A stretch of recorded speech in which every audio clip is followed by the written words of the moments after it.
Student, मैं आपकी teacher प्रेरणा सक्सेना। आज हम कक्षा 5 हिंदी मीडियम की हिंदी का पाठ 6 पन्ना का त्याग पढ़ने जा रहे हैं। तो आप मेरे साथ साथ अपनी बुक ओपन कर लीजिए, मैं आपको समझाती जाऊंगी।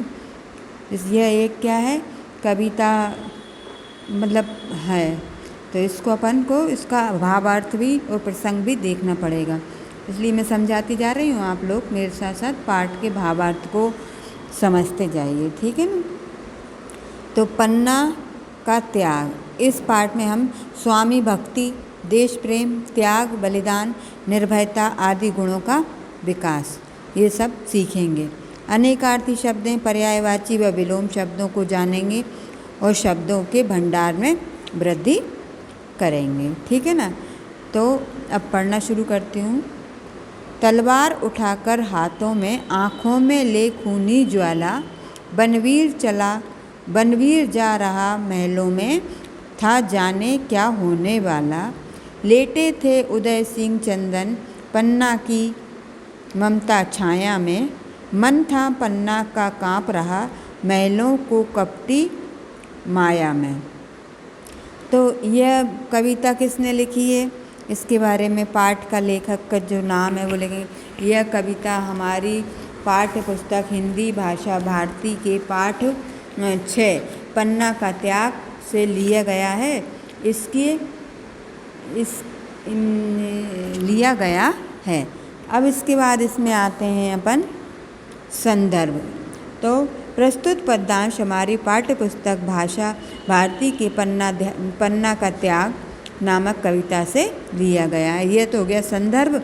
इसके बाद प्रसंग है, प्रस्तुत पद्यांश में बनवीर ने राजनीति से प्रेरित स्वार्थ का वर्णन इस कविता में किया है। जो 8 लाइन मैंने पढ़ी हैं इसमें किया है। भावार्थ है, मेवाड़ के राजकुमार उदय सिंह जो पन्ना धाय के संरक्षण में रह रहे थे, उनकी हत्या करने के इरादे से बनवीर महल में आ रहा था। उसके हाथ में चमचमाती नंगी तलवार थी और आंखें आग की लपटों के समान खून सी लाल हैं। उसके इस रौद्र रूप को देखकर सभी के मन में अनहोनी की आशंका हो रही थी। उधर इन सब बातों को बेखबर पन्ना की ममतामयी छाँव में राजकुमार उदय सिंह सो रहे थे। पन्ना के पुत्र चंदन के साथ आराम कर रहे थे, यानी कि सो रहे थे, किंतु पन्ना महल में चल रहे षड्यंत्र से परिचित है तथा उसका मन अनिष्ट की आशंका से भयभीत हो रहा है। दूसरा है, देखा पन्ना ने एक नज़र, चंदन जैसे ही उदय लगा, बादल में बिजली कौंध गई, था एक विचित्र विचार जगा। ठीक है, तो पन्ना ने जब अपने बेटे चंदन को देखा तो वह उसे कुंवर उदय सिंह जैसा ही लगा। सहसा बादल में चमकती बिजली के समान उसके मन में एक अजीब सा विचार आया। चंदन को उदय बना डालूं तो रक्त प्यास बुझ सकती है।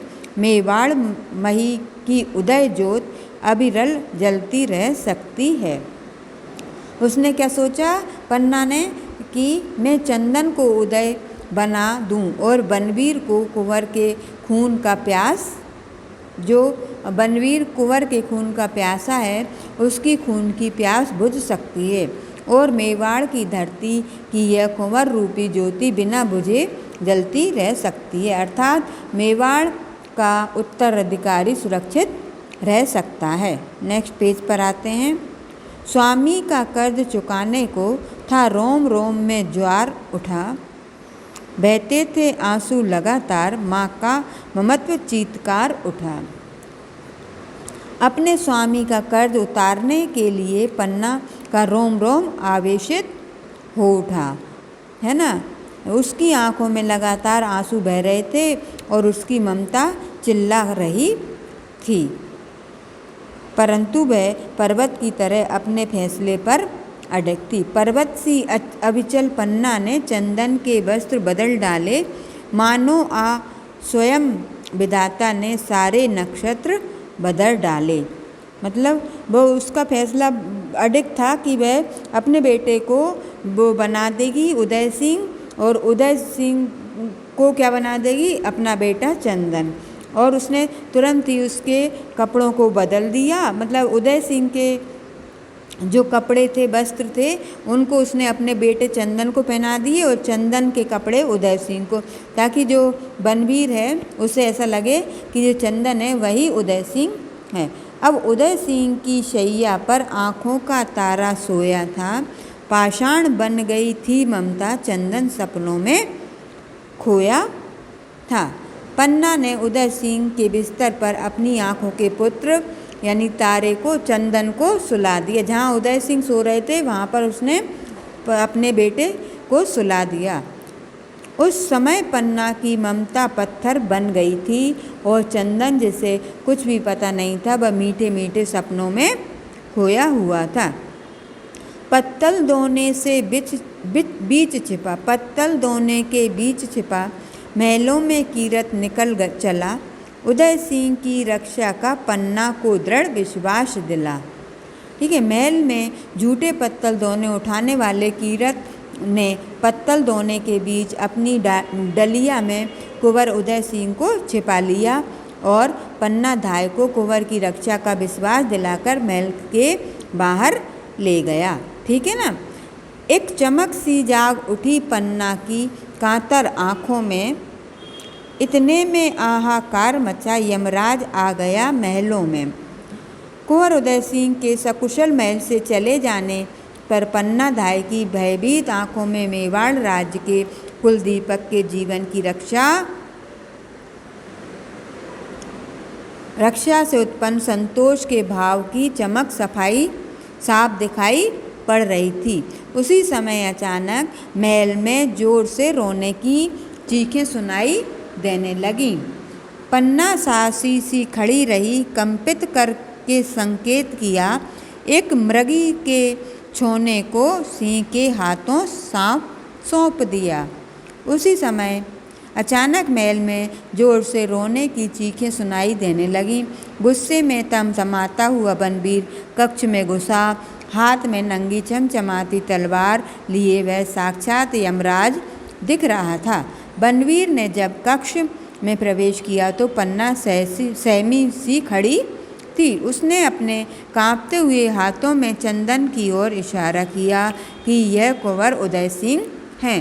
उस समय ऐसा लग रहा था मानो एक हिरणी ने अपने बच्चे को शेर के हाथों मरने के लिए सौंप दिया। तत्काल लपक तलवार उठी, शोषित से रंगा बिछौना था, मेवाड़ी सूरज रक्षाहित मृत पड़ा सामने छोना था। जैसे ही बनवीर ने अपनी तलवार उठाई और उदय समझकर चंदन की हत्या कर दी, पन्ना के सामने खून के रंगा बिस्तर पड़ा हुआ था। मेवाड़ के उत्तराधिकारी की रक्षा के लिए पन्ना के सामने उसका बेटा मरा हुआ पड़ा था। धरती अंबर थे कांप उठे, धन्य हो गई थी पन्ना, इतिहास सदा दोहराएगा स्वामी भक्ति का यह पन्ना। हो गई थी, उसने मेवाड़ की रक्षा के लिए अपने पुत्र की बलि दे दी थी। उसकी स्वामी भक्ति को सदैव इतिहास के पन्नों पर दोहराया जाएगा। ठीक है, तो बच्चों आज आपकी ये कविता पाठ का सारांश और भावार्थ कंप्लीट हो गया है, पाठ कंप्लीट हो गया है। अब इसके अभ्यास कार्य के एक बार आप और पढ़ना और समझना, फिर इसके अभ्यास कार्य के लिए हम नेक्स्ट वीडियो में फिर मिलेंगे। तब तक के लिए थैंक यू, बाय बाय।